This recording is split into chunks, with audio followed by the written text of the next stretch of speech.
여러분, 내 생각, 내 계획, 내 뜻대로 움직이면 인간의 역사가 이루어집니다. 그러나 하나님께서 인도하시는 성령의 이끌림을 받아 따라가면 하나님의 역사가 이루어짐을 믿으시길 바랍니다. 오늘 우리가 보게 되는 사도행전 8장의 말씀이 바로 그것을 우리에게 알려주고 있습니다.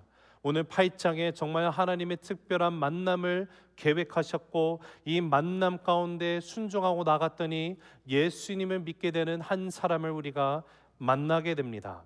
여러분, 우리가 지난 작년까지 사도행전 시리즈로 설교를 하다가 이제 다시 또 사도행전을 다시 보게 됩니다. 오늘부터 해서 사도행전 28장까지 끝나는 날까지 우리가 함께 보게 될 텐데요, 내후년 아니 내년 말까지 갈지도 모르겠고, 그러나 계속해서 우리는 하나님의 말씀을 빠짐없이 함께 살펴보고자 합니다.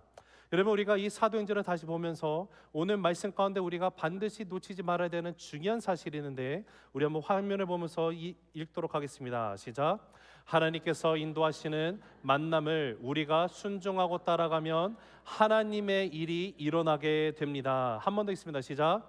하나님께서 인도하시는 만남을 우리가 순종하고 따라가면 하나님의 일이 일어나게 됩니다. 그렇습니다. 우리는 하나님의 인도하심을 따라가면은요, 하나님이 계획해 놓고 예비해 놓으신 만남이 이루어지게 되며, 그 만남을 통해서 하나님이 역사하시는 그 일을 경험하게 되어 있다는 사실입니다. 여러분, 우리가 구원을 받고 그 예수 그리스도의 복음의 메시지를 알게 되고 구원을 얻게 되었다는 사실은요, 누군가가 나에게 와서 이 복음의 기쁜 소식을 전해주지 않으면 안 된다라는 사실을 압니다. 누군가는 나에게 와서 복음을 전해주었기 때문에 우리가 예수 그리스도를 알게 되었음을 압니다.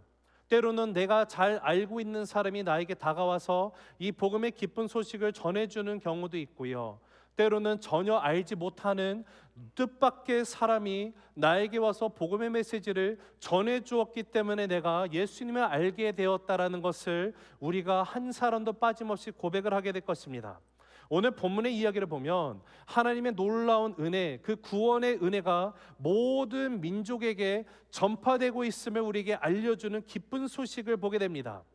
이 동일한 본문을 정말 하나님의 부르심을 받은 고인 되신 우리 존 스토트 목사님은요, 이렇게 얘기를 하시더라고요. 제가 같이 읽어드립니다. 하나님께서 우리에게 두 가지 선물을 주셨습니다. 첫째는 성경이고, 둘째는 성경을 열어주고 설명하고 해석하고 적용할 수 있도록 이끌어주는 교사들입니다.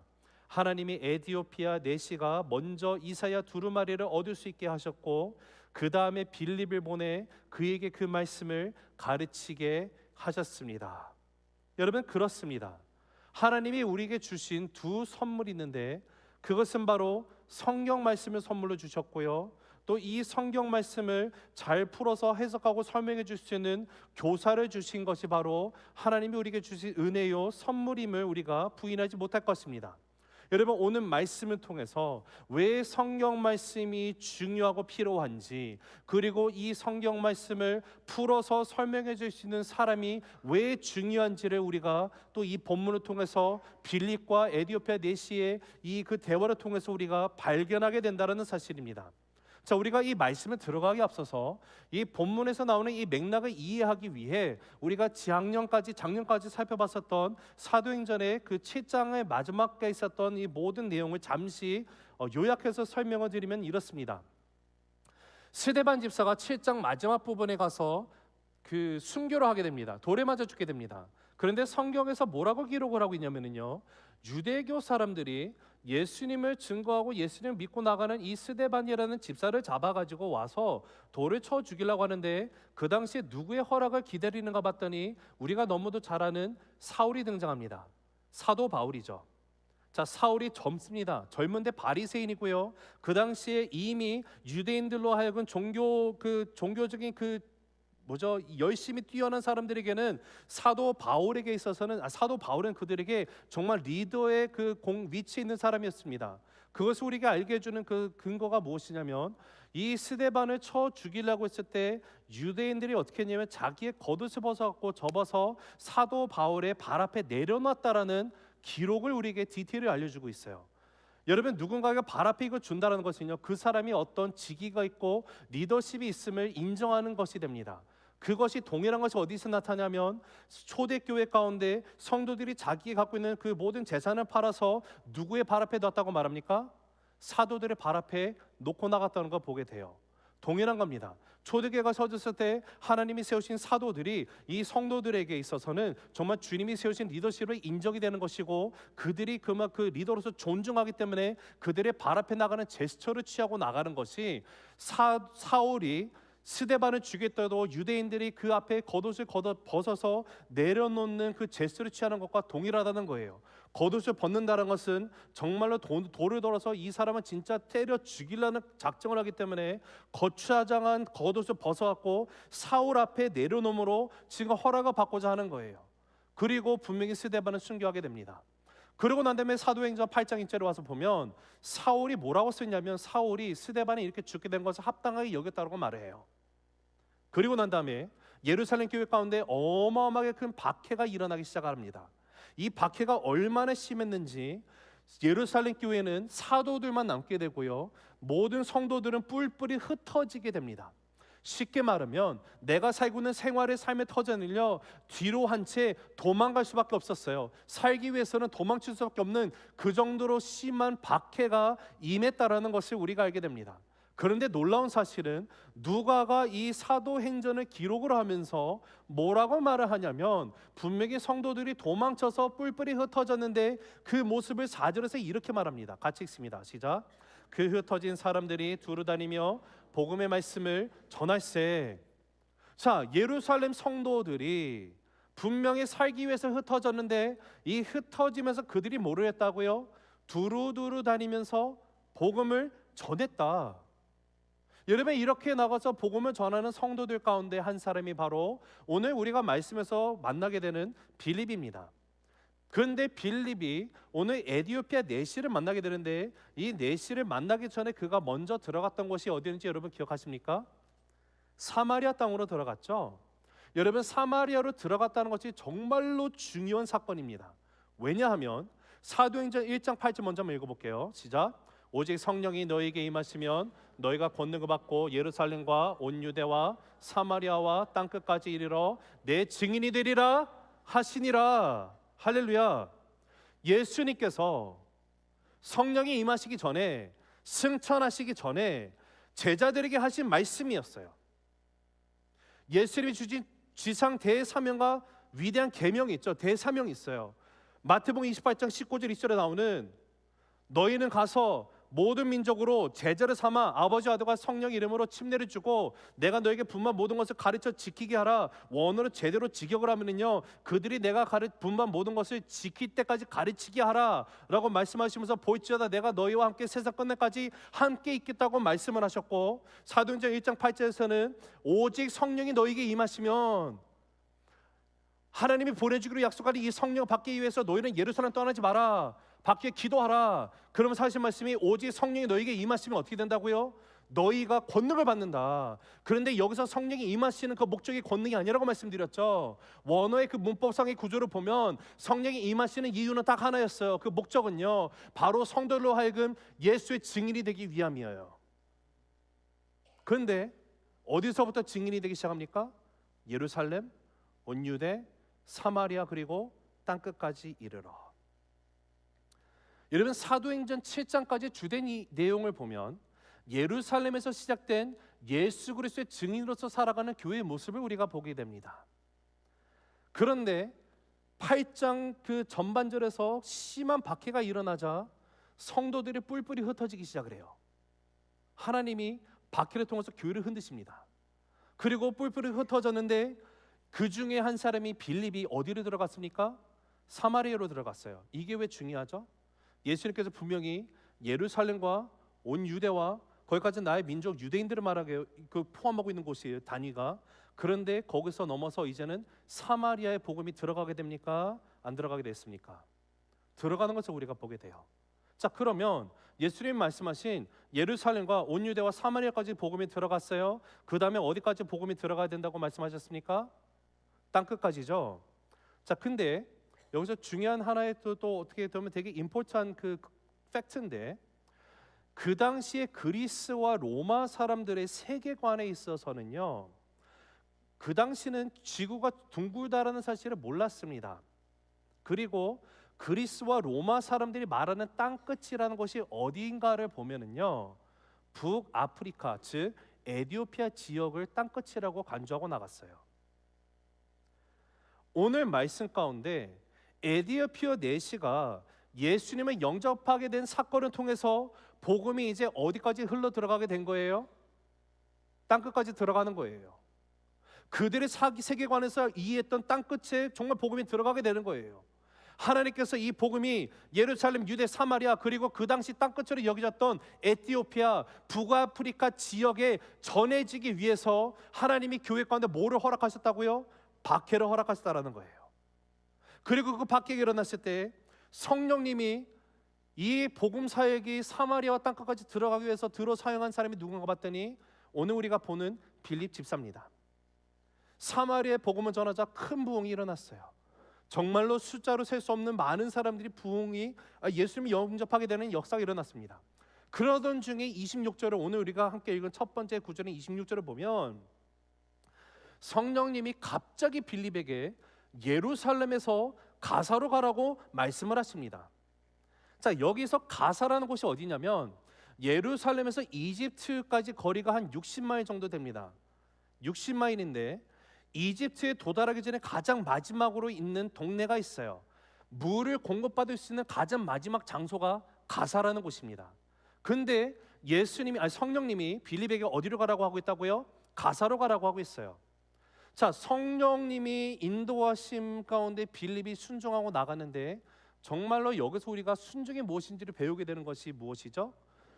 어디에서도 성령 하나님은 빌립에게 네가 예루살렘에서 가사로 가면 에티오피아 내시를 만나게 될 것이고 그가 지금 구약의 예언서를 읽고 있을 것이며 이를 통해서 내가 복음을 전하게 될 거야라고 설명한 것이 등장하지 않아요.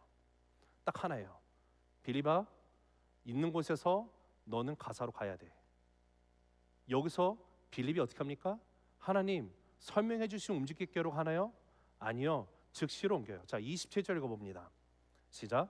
일어나 가서 보니 에티오피아 사람 곧 에티오피아 여왕 간다게의 모든 국고를 맡은 관리인 내시가 예배하러 예루살렘에 왔다가 일어나서 갔어요.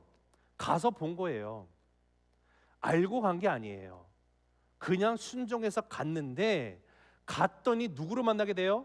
에티오피아 내시를 만났어요. 이 사람이 어떤 사람이라고요? 왕의 국고를 관리하는, 쉽게 말하면 에티오피아 재무장관입니다.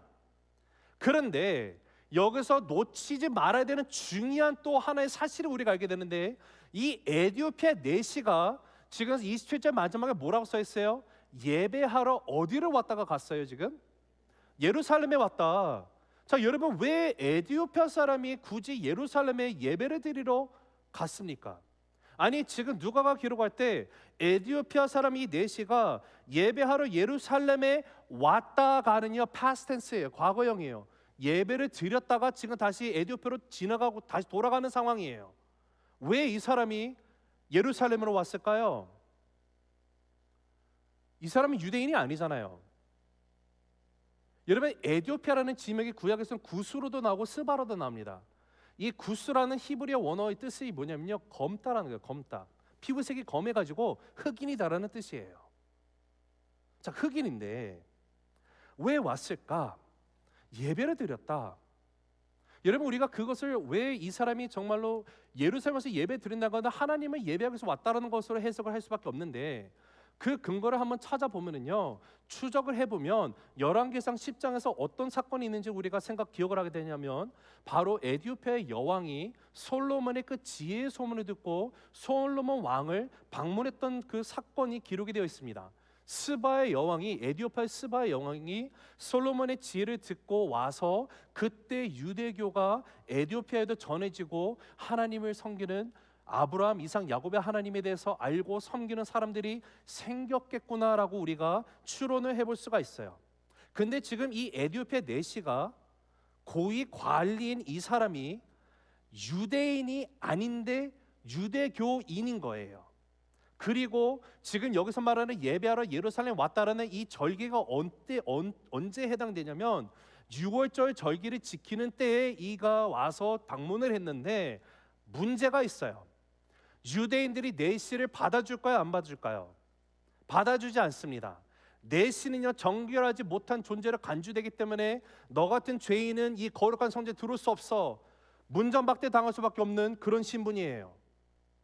내시가, 아니 이 에디오피안 사람이 그럼에도 불구하고 예루살렘에 예배를 드리러 왔다는 것을 보았을 때는요, 이 에디오피아 내시는요, 그리고 그 후에 그 이사야서 말씀을 계속 읊조리고 있는 것을 봤으는요, 이 사람은 하나님의 말씀에 대해서 그 진리를 알고자 하는 간절함이 있는 사람이었어요.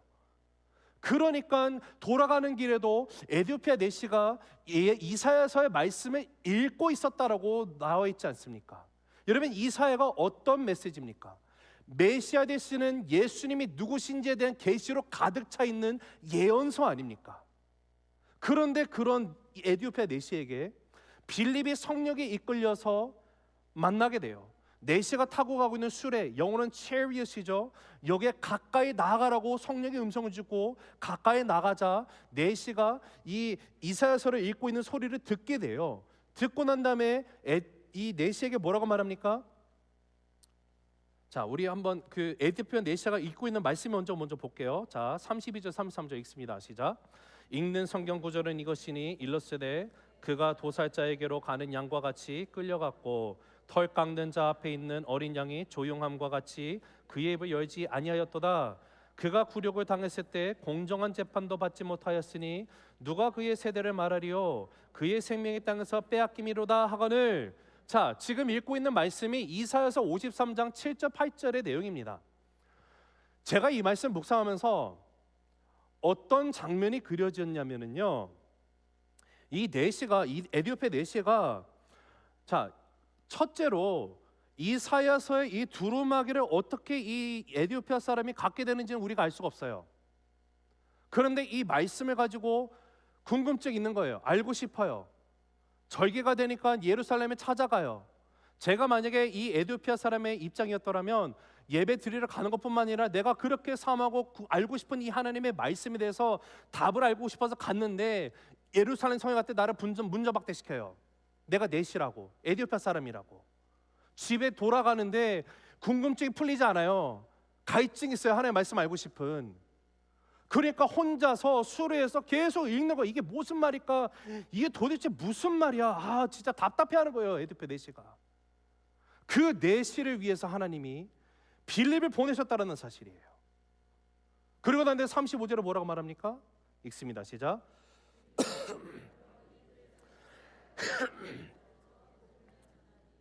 자, 빌립이 이 에디오피아 내시에게 예수님에 대한 기쁜 소식을 전했어요. 그리고 그들이 길을 가던 중에 내시가 뭐라고 말하냐면 침례를 받고 싶어 한다고 나와 있습니다. 예수님이 나의 주인이시고 구원자이심을 내가 영접하였기 때문에 믿기 때문에 하는 말이 뭐냐면 내가 침례를 받지 못할 이유가 없다라는 사실을 말하면서 침례를 달라고 해요. 그래서 빌립이 에디오피아 내시에게 침례를 베풀게 되고요, 그 후에 성령의 이끌림을 받아 빌립은 아소도로 이끌어가게 됩니다. 자, 여러분, 이처럼요, 하나님께서 인도하시는 만남에 우리가 순종하고 나아가면 하나님의 일을 우리가 경험하게 돼요. 하나님의 일은 순종하는 자를 통해서 일어나게 되어 있습니다. 하나님은 오늘도 빌립처럼 하나님의 인도하심에 순종하여 만나는 자들에게 복음을 전할 그 한 사람을 찾으시고 계심을 믿습니다. 그리고 우리 모두가 다 그 한 사람이 되시기를 예수 그리스도의 높으신 이름으로 축복합니다. 자, 그러하다면 우리가 정말 빌립과 같이 이런 성교적인 삶을 살기 위해서는 우리가 반드시 기억해야 되는 세 가지가 무엇인지 오늘 말씀을 통해서 여러분과 나눕니다. 자, 첫째, 같이 읽습니다. 시작. 하나님 중심의 사랑으로 사람들을 사랑하라. 한 번 더 읽습니다. 시작. 하나님 중심의 사랑으로 사람들을 사랑하라. 자, 26절 읽어보시겠습니다. 시작. 주의 사자가 빌립에게 말하여 이르되 일어나서 남쪽으로 향하여 예루살렘에서 가사로 내려가는 길까지 가라 하니 그 길은 광야라. 자, 여러분, 우리가 빌립이 처음 등장하는 곳이 사도행전 6장이었죠. 6장에서 빌립이 어떤 사람으로 등장합니까?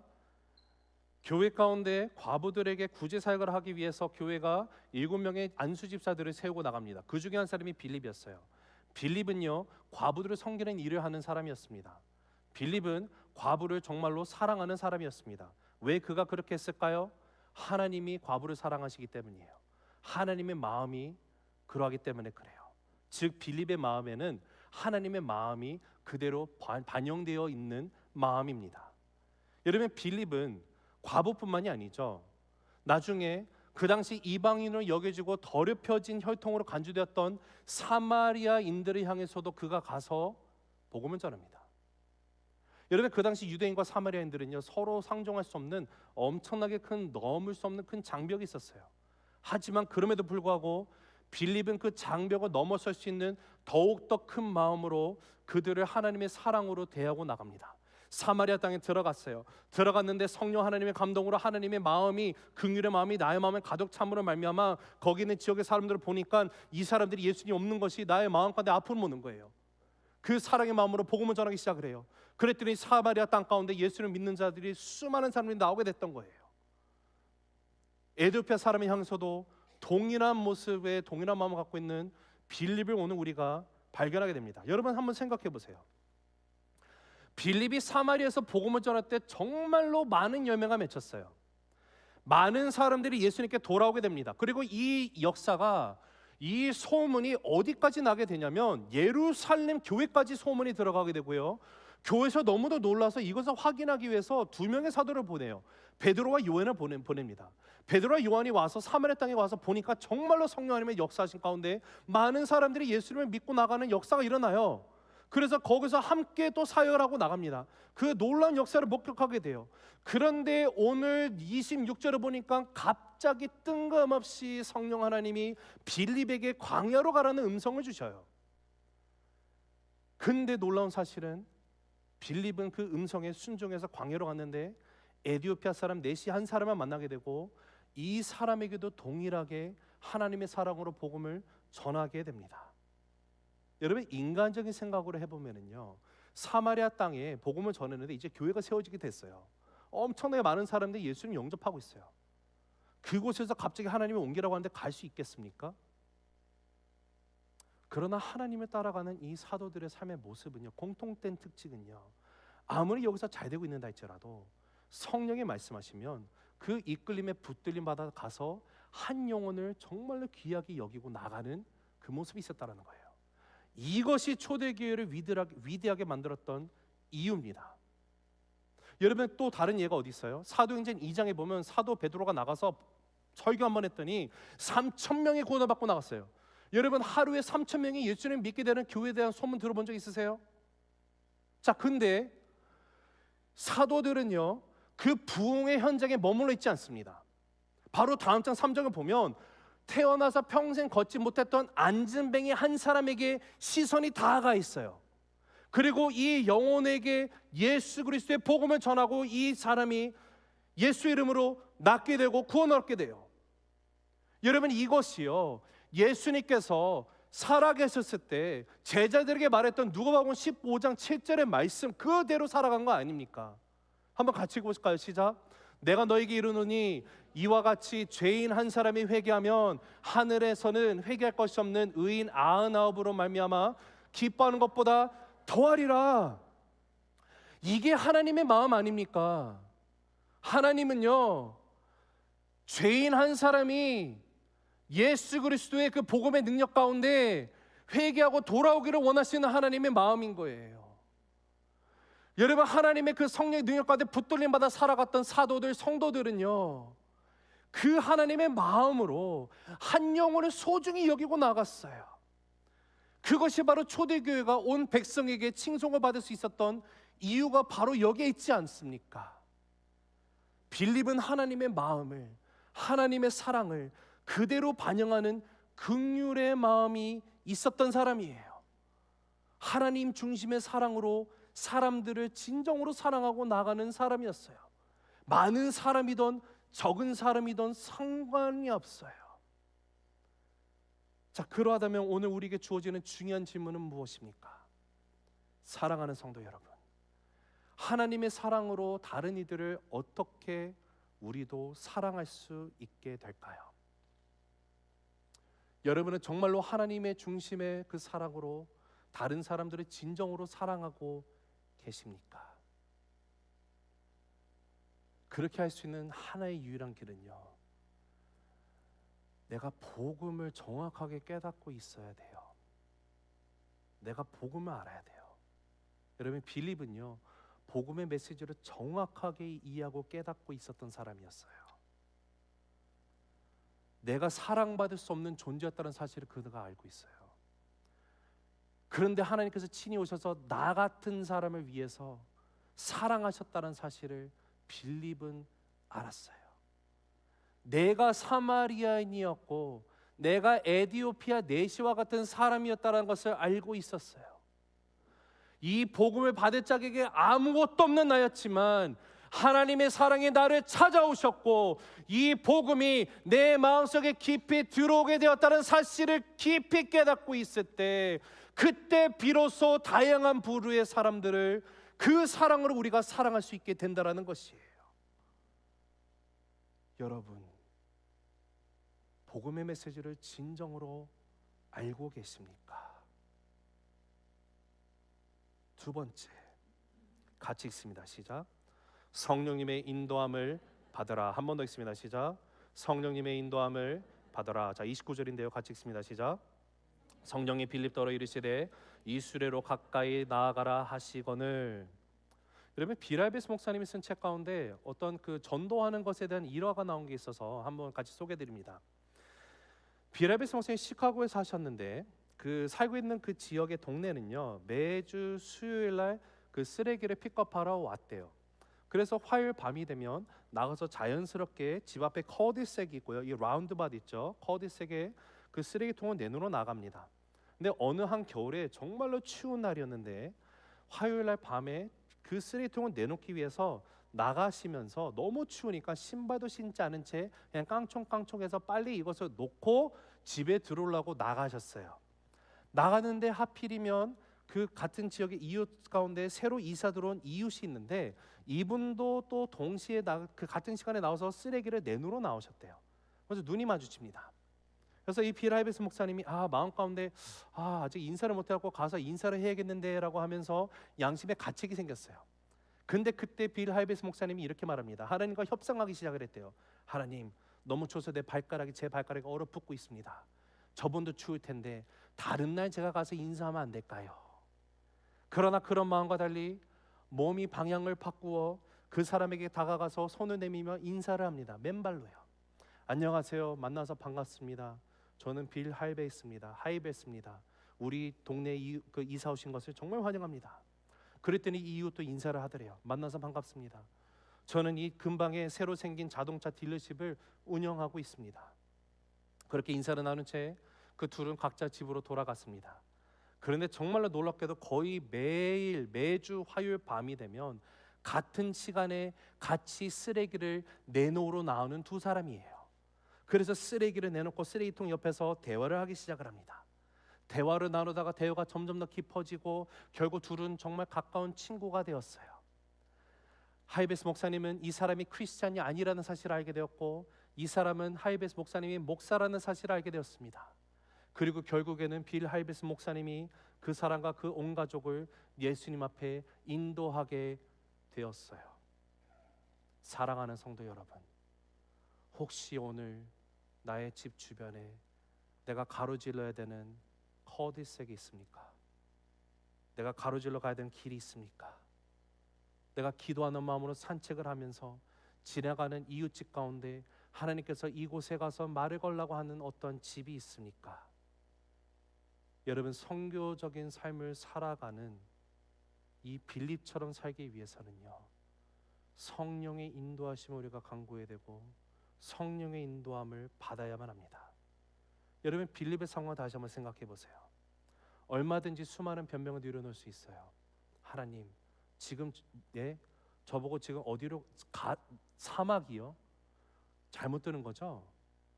하나님, 지금 이 사마리아 땅에 복음을 위해서 이 장벽이 무너지고 있고 많은 사람들이 예수님 이름 앞으로 나오고 있는데 하나님 아직도 추수할 것이 많은데 지금 가라니 말도 안 돼요. 하나님 오케이, 지금은 아니에요. 나중에 가겠습니다. 혹시 여러분 지금은 아닙니다라는 변명 하나님 앞에 늘여놓고 계시지는 않습니까? 하나님 저는 아니에요. 저 말고 다른 사람 보내세요. 아니 예루살렘 교회 분명히 사도들이 있는데 그들 뭐 하고 있습니까? 그들 보내주시면 되잖아요. 나는 지금 사마리아 땅에 있고 다시 예루살렘 가사로 가면 나보다는 예루살렘 바로 가는 게 빠르지 않겠습니까? 하나님 그 사람들 보내주세요. 혹시 저는 아닙니다라고 변명하고 있지는 않습니까? 아니면 하나님 그곳은 아닙니다. 내가 다른 곳은 가겠는데 그것만은 절대로 안 됩니다.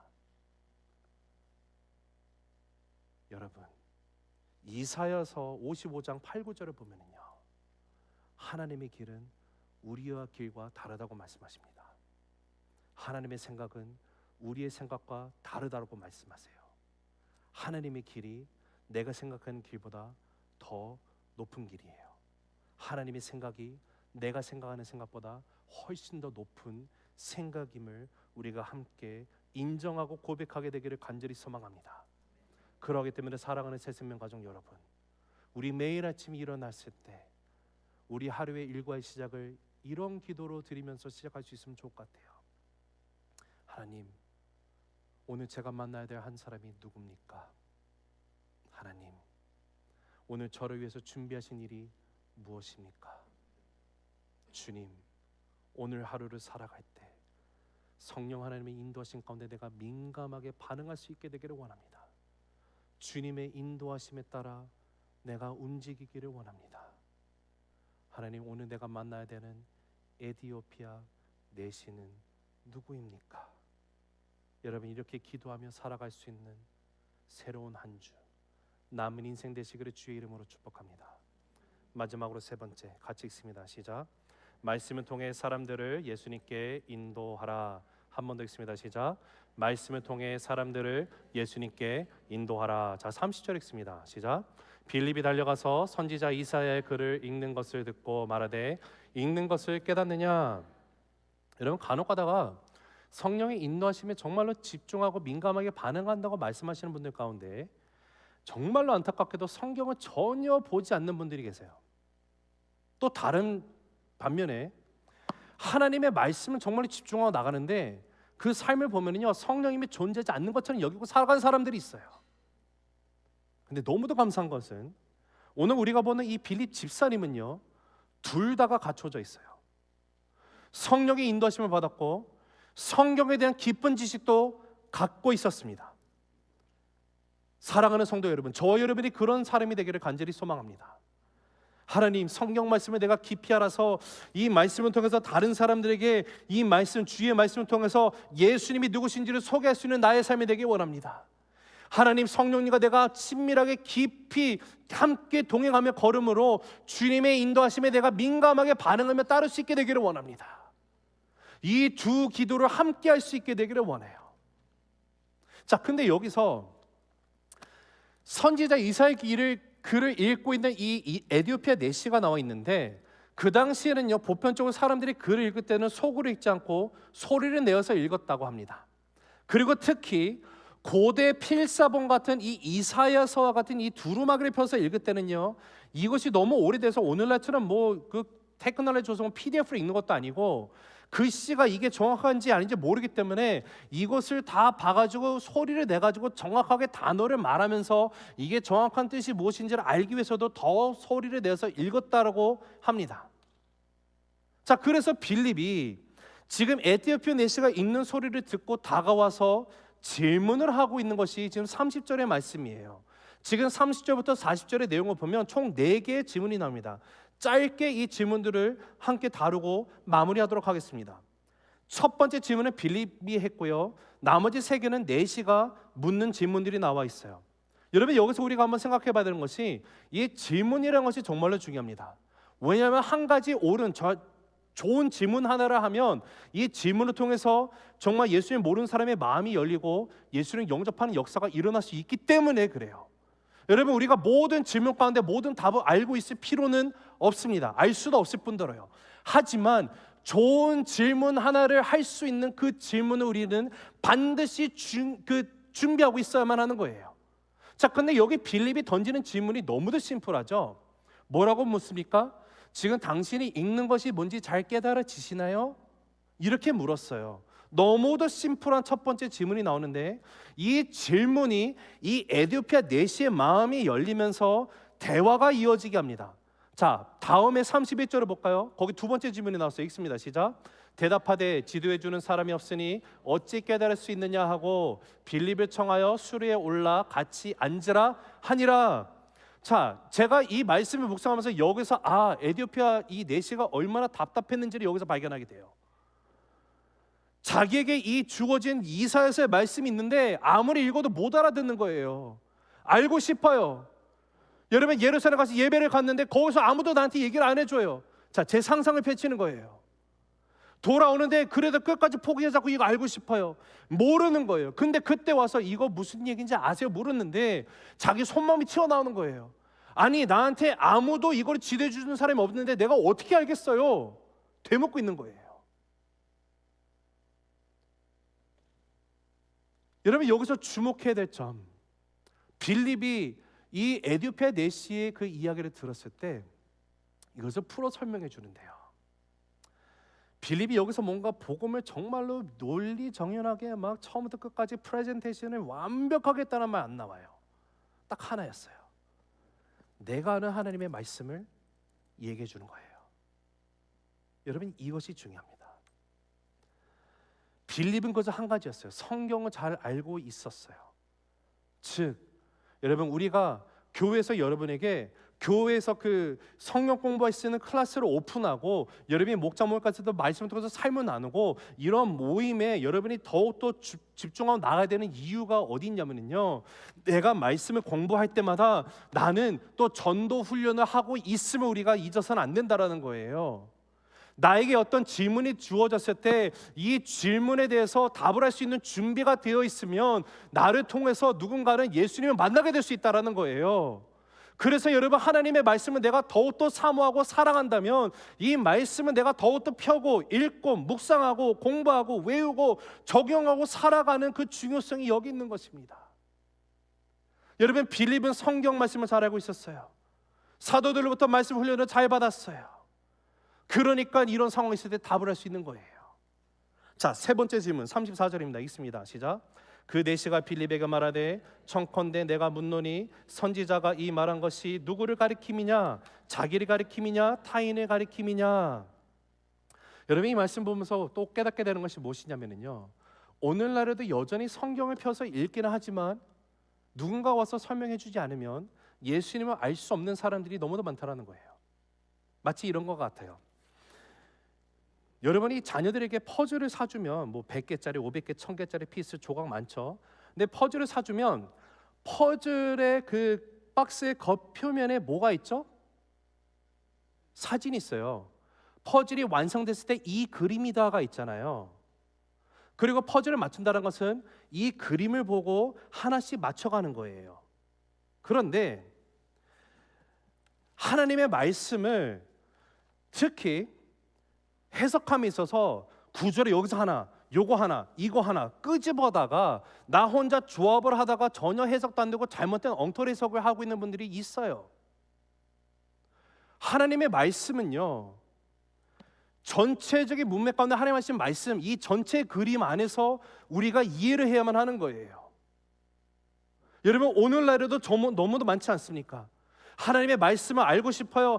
펴고 보는데 마치 퍼즐 조각 하나 두 개씩 내가 만들어서 그림을 만들어 가는데 어떻게 뭐 껴 맞추다 보니까 이게 이상한 괴상한 그림이 되고 있고, 여러분, 전체 그림을 본 적이 없기 때문에 완성하지 못하는 사람들이 있어요. 그러하기 때문에 빌립과 같이 말씀을 잘 풀어서 설명해 줄 수 있는 사람들이 중요하다라는 거예요. 그리고 오늘날 그런 사람들이 저와 여러분이 되기를 간절히 소망합니다. 우리 새세맥교회 성도님들에게는 정말 하나님의 말씀이 무엇인지를 물어봤을 때 정말 이것을 설명해 주면서 예수 그리스도의 주인 되신 구원자 되심, 창조주 되심을 증거할 수 있게 되기를 간절히 소망해요. 그러나 우리가 모든 것에 답을 할 수는 없죠. 여러분 솔직히 생각해 보면 이것도 은혜예요. 예를 들어서 에티오피아 내시가 읽는데 이사야서가 아니라 예를 들어서 레위기서, 민수기서를 읽고 있었어요. 그러면서 여기서 이것 좀 설명해 주세요 하면 이건 힘들지 않을까요? 근데 정말로 감사하게도 예수님이 누구이신지에 대해서 이사야서 53장에 이미 계시된 예수 그리스도 메시아에 대한 말씀을 읽고 있었던 것은 하나님의 주권이에요. 초자연적인 만남이에요. 그래서 빌립이 에티오피아 내시에게 설명해 줍니다. 그리고 그렇게 복음을 전하고 예수에 대해서 말하고 난 다음에 결과가 뭐죠? 자, 36절 있습니다. 시작. 길 가다가 물 있는 곳에 이르러 그 내시가 말하되 보라 물이 있으니 내가 침례를 받음에 무슨 거리낌이 있느냐. 네 번째 질문이 여기에요. 내가 침례를 받음에 무슨 거리낌이 있느냐. 여기 거리낌에 해당하는 헬라어가 콜루오라는 단어인데 그 원뜻은요 막다, 금지하다라는 뜻을 갖고 있어요. 그러니까 내가 침례를 받는 데 있어서 나를 막는 것이, 금지하는 것이 어디 있느냐라는 뜻이죠. 내가 예수님을, 당신을 통해서 이제는 그 이분이 메시아가 예수님이라는 것을 알게 되었고 예수님을 내가 이제는 마음까지 진짜 진정으로 받아들이고 영접했기 때문에 내가 침례를 받지 않아야 되는 어떤 거리낌도 없다라고 말을 하는 거예요. 그리고 이 콜루오라는 단어가 사도행전을 찾아보면 다른 두 군데서 또 발견이 되는데 사도행전 10장 47절에 가면 고넬료 가정이 나옵니다. 고넬료 가정이 예수님을 영접했을 때 물로 침례를 베푸는 것에 금할 자가 없다라고 말할 때도 동일한 단어가 나오고요. 또 사도행전 마지막 28장에 가서 보면 사도 바울이 거침없이 복음을 가르치다라고 번역되는 이 거침없다는 것도 콜루오가 나와 있어요. 즉 예수 그리스도의 복음을 인해서 어떤 일이 일어났어요? 어떤 것도 복음은 막을 수가 없어요. 금지시킬 수가 없는 거예요. 그 당시에 있던 모든 장벽이 허물어졌음을 뜻합니다. 여러분 이 에티오피아 내시는 죽었다 깨어나도 유대인이 될 수 없어요. 죽었다 깨어나도 성전에 들어가서 같이 이렇게 예배를 드릴 수 없는 존재예요. 그런데 이런 내시에게 어떤 일이 일어났어요? 그가 유대인이 될 수는 없지만 그는 크리스찬이 되었어요. 복음을 인해서 하나님의 아들이 되었어요. 그 어떤 것도 그로 하여금 크리스찬이 됨에 있어서 금지할 수 있는 것이 존재하지 않는다라는 거예요. 사랑하는 성도 여러분, 말씀을 맺습니다. 혹시 오늘 이 자리에 오신 여러분 가운데 아직 예수님을 나의 삶의 주인으로 구원자로 영접하지 않으신 어떤 한 분 계십니까? 만약에 여러분이 아직 크리스찬이 아닌데 그럼에도 불구하고 이곳에 와주신 것 너무도 기쁩니다. 여러분 예수님이 십자가에서 나의 죄를 짊어지시고 죽으셨어요. 십자가상에서 마지막 숨을 거두시기 전에 다 이루었다라고 선포하십니다. 모든 것을 이루신 예수 그리스도, 그 어느 것도 그 누구도 그 무엇도 예수 그리스도 앞에 오는 데 있어서는 나를 금지할 수 있는 것이 없음을 여러분에게 말씀드립니다. 오늘 에티오피아 내시처럼 예수님을 믿고 구원을 받으실 수 있으세요. 그 어떤 것도 나를 하나님의 사랑부터 막을 수 있는 장벽은 존재하지 않아요. 파워 힐스라는 목사님이 이런 말을 합니다. 경계를 넘어 복음을 나누는 것은 유대인, 심지어 빌립과 같은 헬라파 유대인에게도 급진적인 행동이었습니다. 하지만 빌립이 급진적인 것이 아니라 성령이 급진적이었습니다. 성령의 인도에 대한 빌립의 열린 마음이 그리스도의 세계적 복음 사명을 이루는데 큰 진전을 가능하게 했습니다. 하나님의 백성 안에서 일하시는 성령 하나님은 그를 알지 못하는 자들을 성자 하나님에 대한 지식으로 인도하시고 하나님의 영광을 위해 역사하십니다. 혹시 여러분 내가 아직 크리스찬은 아니지만 하나님의 말씀이 무엇인지 관심이 있으십니까? 그거 하나님이 주시는 좋은 사인이에요. 왜냐하면 아예 믿을 마음이 없는 사람들은요 대화해 보면 관심조차 없습니다. 그런데 성경 말씀에 관심이 있다는 것은 하나님이 여러분의 삶에 주시는 은혜의 증거예요. 하나님이 여러분을 만나기를 원하신다라는 증거예요.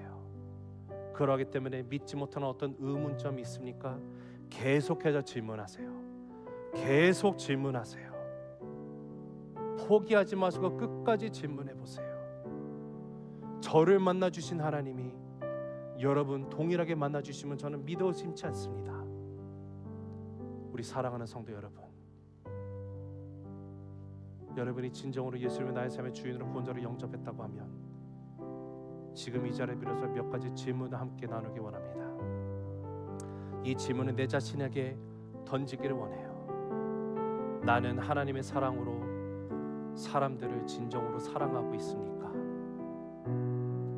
나는 성령을 따라 걷고 있습니까? 나는 답을 줄 준비가 되어 있습니까? 오늘 예배를 마치고 집에 돌아가는 그 시간에도 누군가를 만날 기대를 가지고 계십니까? 내가 마지막으로 복음에 대해서 대화를 나누었던 것은 언제입니까? 우리 사랑하는 성도 여러분, 우리 모두 믿음으로 순종하며 나아가게 되기를 기도합니다. 여러분 성령 충만하시기를 기도합니다. 하나님의 긍휼의 마음으로 채워주시고 여러분의 마음이 복음의 메시지로 가득 채워지기를 기도합니다. 이를 통해서 주님의 영광을 위해 이번 한 주도 놀랍게 쓰임받는 저와 여러분의 귀한 인생 되시기를 주님의 이름으로 다시 한번 축복합니다. 기도하시겠습니다.